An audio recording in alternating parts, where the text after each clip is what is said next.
भगवान राम मर्यादा पुरुषोत्तम है। भगवान राम ने समस्त जगह मर्यादा को पालन किया है, लेकिन ज्येष्ठ पुत्र होने के बावजूद भी भगवान राम ने दशरथ की अंत्येष्टि नहीं की। यहाँ मर्यादा को भंग कैसे हुए? भगवान राम ने वहीं जटायु को अंत्येष्टि कर्म दी। इंद्र ने एक सभा आयोजित करी इंद्रलोक में, तो सब देवताओं को बुलाया। चक्रवर्ती सम्राट है राजा दशरथ, तो मृत्युलोक के राजा दशरथ को भी आमंत्रित किया। राजा दशरथ पहुंचे इंद्रलोक में और जाके वहां सभा में जब बैठे तो उन्हें चारों ओर निगाह डाली। तो निगाह डाल के उन्होंने कहा, देखो कि एक देव जो है वो अपने सिंहासन पर विराज हुआ है और वहां के आंखन पे पट्टी बंधी है। राजा दशरथ बड़े धर्मनिष्ठ हैं। उन्होंने कही, मैं ऐसी सभा में कैसे बैठूं? हाँ, एक सभा में बैठे हुए व्यक्ति के आंखन पे पट्टी बंधी हुई है।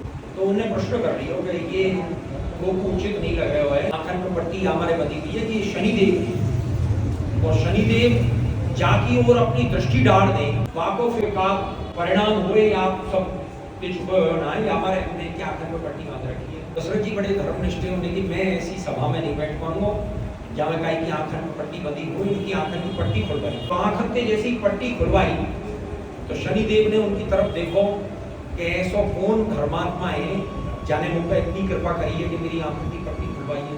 तो जैसे ही उनकी दृष्टि राजा दशरथ के ऊपर पड़ी, राजा दशरथ इंद्रलोक में थे रगवे लगे। जटायु जो हो वो प्रतिदिन पृथ्वी की 3 परिक्रमा देगा। तो ये जब परिक्रमा दे रहे हो तो यानी देखो ऊपर से कोई पुरुष जो है वो घटो हो आ रहा भक्तो हो आ रहा है, तो मैं आपको बचाऊं। तो जटायु ने अपने पंख फैला लिए और राजा दशरथ को अपने पंखन पे उनको सुरक्षित ले। तो राजा दशरथ ने कही, कछु मांगो। जटायु ने कही, महाराज आपको ज्येष्ठ पुत्र जो है बाद में आप पुत्र के रूप में दे। राजा दशरथ ने कही कि मेरे तो कोई पुत्र ही ना है। कोई राजा दशरथ के तो चौथे पर में पुत्र हुए, तो उन्होंने कही मेरे तो महाराज कोई पुत्र ही ना है, बल्कि मोह मालूम है कि आपके घर में भगवान का अवतार होगा तो आपके ज्येष्ठ पुत्र को आप मुझे दे दो। तो राजा दशरथ ने वरदान में अपने ज्येष्ठ पुत्र भगवान राम को जटायु को वरदान में दिया। तो भगवान राम ने यहाँ अपनी मर्यादा को पालन किया है कि चूंकि दशरथ जन्मते पहले ही अपने पुत्र मतलब भगवान राम को जटायु को प्रदान कर चुके, या हमारे उनने भगवान राम ने दशरथ की अंत्येष्टि नहीं करी है, जटायु की जाके अंत्येष्टि करी है और अपने पिता के वचन को पालन किया।